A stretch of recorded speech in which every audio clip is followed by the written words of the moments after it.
Hello दोस्तों, मैं नरेश आपका अपने एजुकेशन एग्जाम पास चैनल में स्वागत करता हूं।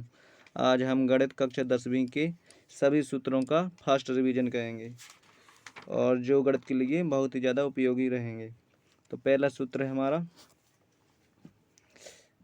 एक द्विघाती बहुपद 2x² plus B X plus C, जहाँ ए बी सी वास्तविक संख्याएं हैं और ए बराबर नहीं है, जीरो के रूप का होता है। दूसरा है यदि द्विघाती बहुपद के शून्यंक अल्फा और बीटा हों तो लिख सकते हैं कि अल्फा प्लस बीटा बराबर माइनस बी बटे ए होता है और अल्फा इंटू बीटा बराबर सी बटे ए होता है। इसी प्रकार से अगला है हमारा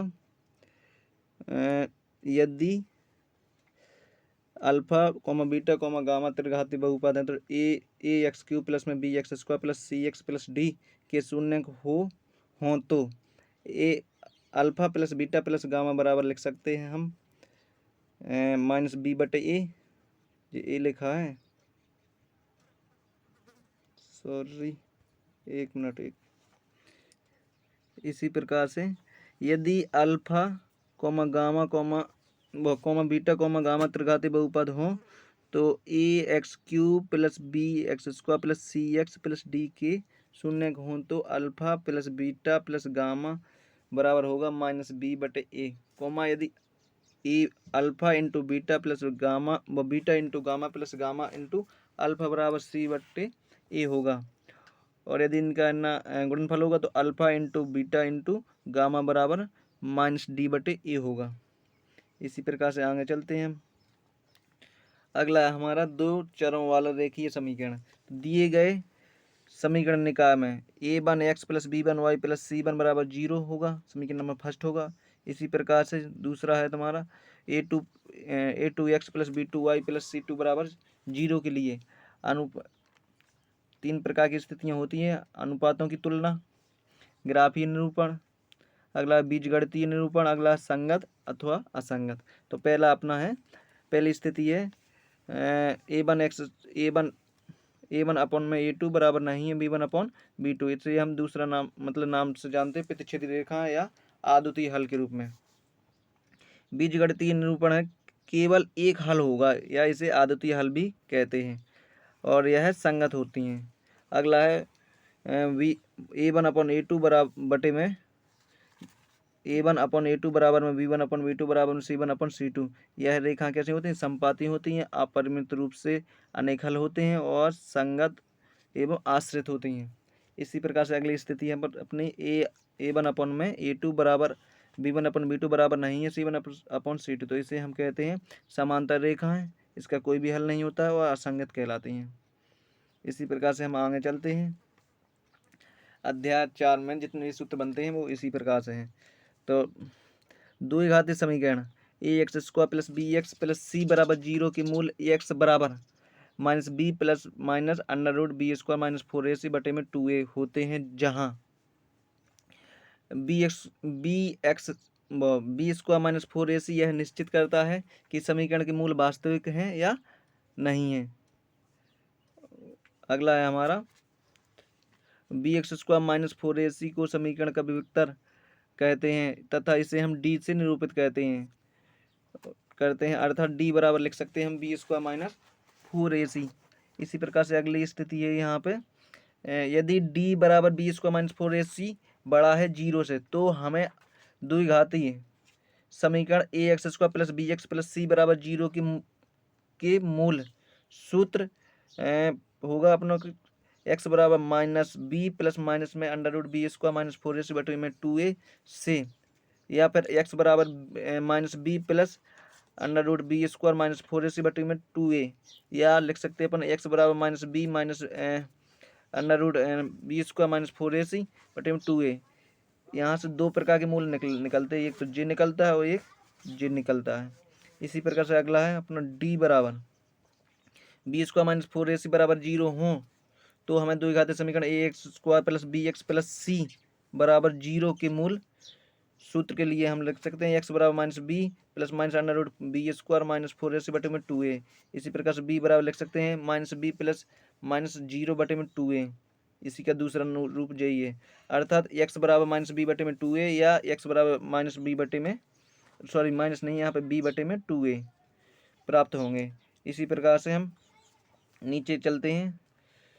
अगला है अपना,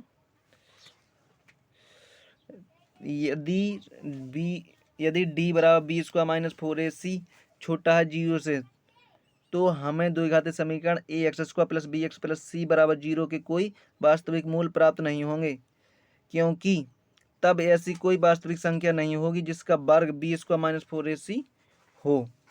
इसी प्रकार से अगला हम अगले सूत्र की ओर चलेंगे।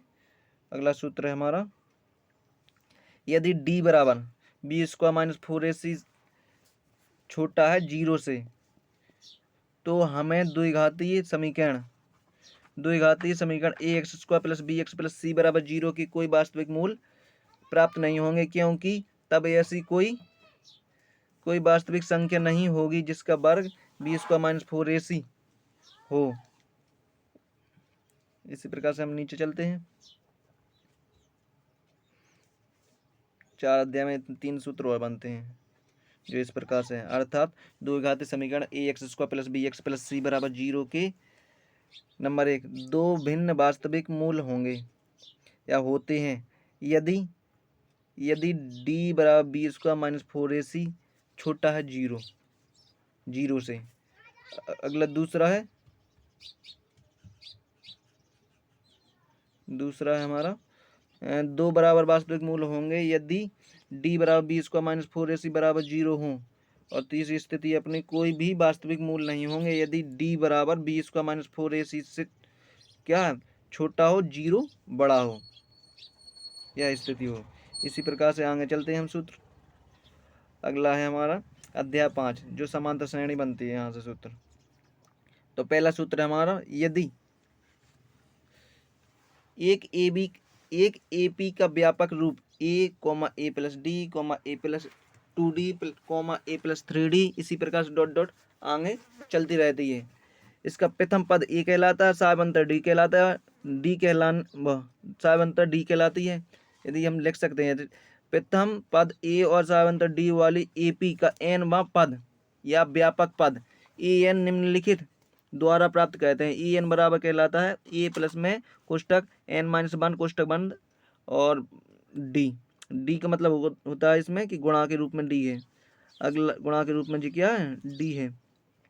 अगला है किसी एपी के प्रथम n पदों का योग, एस सूत्र एस से दर्शाते हैं। एस बराबर होता है n अपॉन में 2 बड़ा कोष्टक 2a प्लस में छोटा कोष्टक n माइनस 1 छोटा कोष्टक बंद डी और बड़ा कोष्टक बंद से प्राप्त कहते हैं। हम क्या कहते हैं, पदों का योग बराबर। यदि एक अपरिमित एपी अंतिम पद मान लीजिए n व पद l है, तो इस एपी के सभी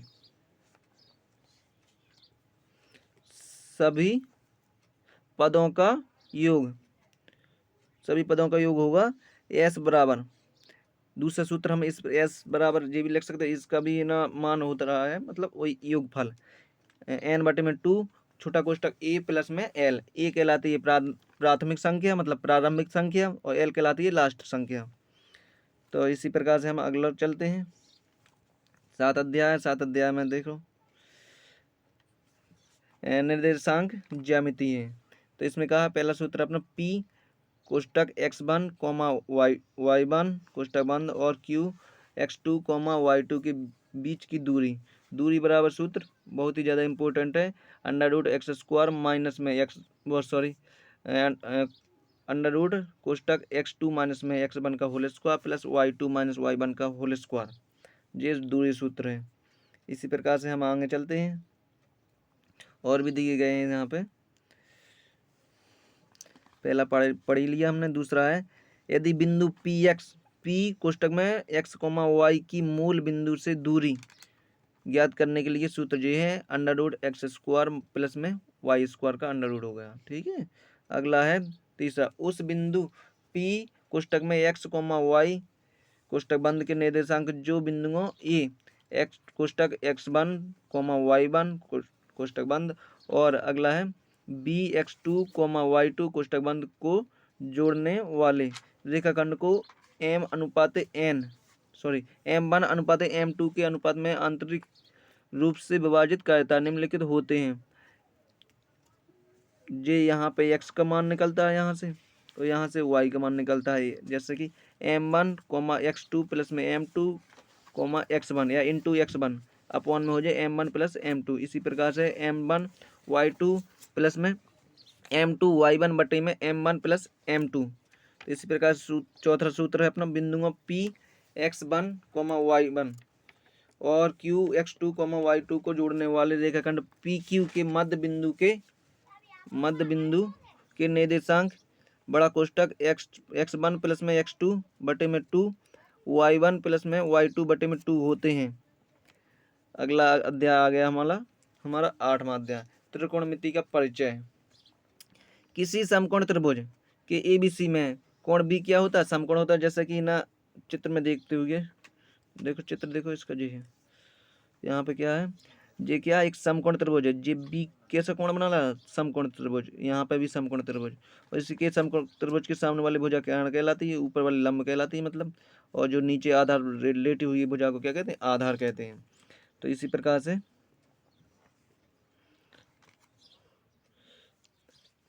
कोण ए का साइन बराबर कोण के उन्मुख भुजा बटे में कर्ण, यानी BC। यहाँ पर चित्र में देखो, यानी BC कौन सी है? जी है BC बटे में AC साइन थीटा बराबर होता है, या साइन ए बराबर मान लो कोई भी। अगला कॉस थीटा या कॉसिन भी बोलत है, या कोजिन भी बोलत, तो कॉस थीटा बराबर होता है कोण ए की सन्मुख, मतलब ए के रिस्पेक्ट में बटे में कर्ण होगा BC अपॉन में AC, आधार बटे कर्ण। इसी प्रकार से आगे सूत्र है सारणी से। देखो सारणी कैसी है? सारणी अपन को याद करनी होती है, क्योंकि सारणी से सीधे सीधे क्वेश्चन आते हैं। जैसे कि देख रहे हैं आप, साइन ए कह लो, यहाँ पर थीटा कह लो, कुछ भी कह लो, है ना, कहीं पे भी आ जाए। यदि साइन 45 अंश का पूछ लिया तो 45 अंश का हमें बताना ही होगा कि साइन 45 का होता है 1/√2। इसी प्रकार से पूरी सारणी रखनी, जैसे साइन 0 का 0 होता है, साइन 30 का 1/2 होता है, और साइन 45 का 1/√2 होता है, साइन 60 का √3/2 होता है। इसी प्रकार साइन 90 का 1 होता है। और इसी प्रकार से कॉस में कॉस 0 का 1 होता है, और कॉस 30 अंश का √3/2 होता है, और कॉस 45 का 1/√2 होता है, कॉस 60 का 1/2 होता है, और कॉस 90 का 0 होता है। इसी प्रकार से टेन 0 में 0 होता है, और टेन 30 में 1/√3 होता है, और टेन 45 में 1 होता है, टेन 60 में √3 होता है, और टेन 90 में अपरिभाषित नहीं है, मतलब इन्फिनिटी कहलाती है, अनंत तक। अगला है कॉट का 0 अंश अपरिभाषित नहीं, इन्फिनिटी है यानी, और 30 अंश में √3 होता है, 45 में 1 होता है, और टेन 60 अंश में 1/√3 होता है, और टेन 90 का 0 होता है। इसी प्रकार से सेक 0 अंश का 1 होता है, और सेक 30 का 2/√3 होता है, सेक 45 का √2 होता है, और सेक 60 का 2 होता है, और इसी प्रकार सेक 90 का परिभाषित नहीं हो सकता है, या इन्फिनिटी भी बोल सकते हैं अपन। इसी प्रकार से अगला है अपना कॉस थीटा, क्या कॉस थीटा या कॉस ए, जो भी बोल सकते हैं आप, या कॉस है ना 0 अंश का परिभाषित नहीं है, 30 अंश का है ना 2 है, और 45 का √2 है, और 60 का 2/√3 है, और कॉस 90 का 1 होता है। तो इसी प्रकार से आगे के सूत्र चलते हैं हम। तो इसी प्रकार से अभी और भी है यहाँ पे त्रिकोणमिति में, तो है ना कॉस थीटा बराबर जो तो अपन ने पढ़ ही लिया था। यहाँ पे देखते हैं नीचे जी चीज़ें, सॉरी